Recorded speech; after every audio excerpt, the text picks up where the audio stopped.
तुम्हारे पास तो केवल यही विकल्प है कि तुम क्या करो या क्या ना करो, परंतु परिणाम तुम्हारे वश में नहीं है पार्थ। कर्म फल तुम्हारे वश में नहीं है। तुम्हारे अधिकार की सीमा इस विकल्प पर समाप्त हो जाती है कि तुम युद्ध करोगे या नहीं करोगे, किंतु युद्ध का परिणाम तुम्हारे हाथ में नहीं है। यदि तुम विजय चाहो भी तो यह आवश्यक नहीं कि विजय तुम्हारी ही हो जाए, तुम्हारी पराजय भी हो सकती है।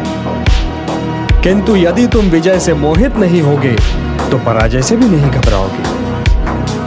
यदि तुम ये सोचो पार्थ कि चाहे विजय हो चाहे पराजय, किंतु तुम तो केवल इसलिए युद्ध कर रहे हो कि युद्ध करना तुम्हारा कर्तव्य है, तो विजय के सुख या पराजय के दुख का प्रश्न ही नहीं उठता। विजय और पराजय, जीवन और मृत्यु, सुख और दुख के प्रश्नों में ना उलझो और युद्ध करो। यदि इस युद्ध में तुम्हारी विजय हुई तो पृथ्वी का राज्य और यश भोगोगे, और यदि वीर गति को प्राप्त हुए तब भी यश के साथ साथ स्वर्ग पाओगे। इसलिए हे कौन्तेय, उठो, सुख दुख, लाभ हानि, जय पराजय सबको समान समझो और युद्ध करो, कि यही तुम्हारा क्षत्रिय कर्तव्य भी है और मानव धर्म भी।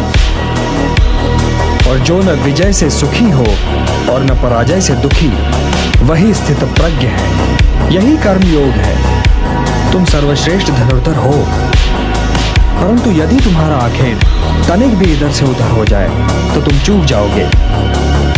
तुम्हारा अधिकार तुम्हारे वाण संधान पर है, तुम्हारा अधिकार तुम्हारी दृष्टि पर है, परंतु उस मृग पर तुम्हारा कोई अधिकार नहीं जिसकी ओर तुम बाण चला रहे हो।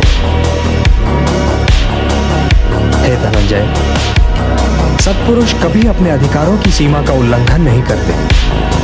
अर्थात अपने कर्म में स्थिर रहो पार्थ, स्थिर रहो, क्योंकि कर्म की कुशलता का ही नाम योग है। मेरा हाथ तो अब भी गांडीव की ओर नहीं बढ़ रहा है केशव। मेरी समझ में तो अब भी ये नहीं आ रहा है कि इस युद्ध से लाभ क्या होगा। तुम ये निर्णय केवल इसलिए नहीं ले पा रहे हो पार्थ कि तुम इस क्षण को केवल व्यक्तिगत लाभ और व्यक्तिगत हानि के तुला में तोल रहे हो। यही तो मोह का बंधन है पार्थ, यही तो तुम्हारे शोक की जड़ है, और इसीलिए तुम्हारा ये कायर, पलाय और कलंक में डुबोने वाला शोक न तुम्हारे हित में है और न ही समाज के हित में। यह शोक न वर्तमान के लिए शुभ है और न ही भविष्य के लिए। लाभ और हानि की इस कामना में न भटको पार्थ, न भटको, केवल कर्म करो, कर्म। हे पार्थ, सामान्य पुरुष विषय का ध्यान करता है और विषय का ध्यान उसे आसक्त बना देता है। इस आसक्ति या लगाव से काम का जन्म होता है। जब काम की पूर्ति नहीं होती तो क्रोध उत्पन्न होता है। जब क्रोध उत्पन्न होता है तो विषय के प्रति मोह और बढ़ जाता है, और जब मोह और बढ़ जाता है पार्थ, तो सोचने की शक्ति भटक जाती है। जब सोचने की शक्ति भटक जाती है तो बुद्धि का नाश होता है, और जब बुद्धि का नाश होता है तो मनुष्य का सर्वनाश हो जाता है। और हे कुंती पुत्र, तुम्हारा ये मोह तुम्हें बुद्धि के विनाश की ओर ले जा रहा है। तनिक सोचो पार्थ कि जिसके पास बुद्धि ही ना होगी उसे शांति कैसे मिल सकती है। वो तो शांति और अशांति में अंतर ही नहीं कर सकता, और जो शांति को अशांति से अलग तक नहीं कर सकता, वो भला कैसे सुखी हो सकता है। हे पार्थ, जैसे पवन के झोंके नाव को भटका देते हैं, वैसे ही कामनाएं बुद्धि को भटका देती हैं।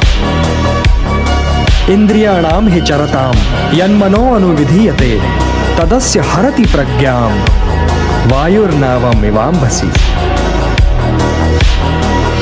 इसलिए हे महाबाहो, अपनी इंद्रियों को अपने वश में रखो, स्वयं ही उनके वश में न हो जाओ।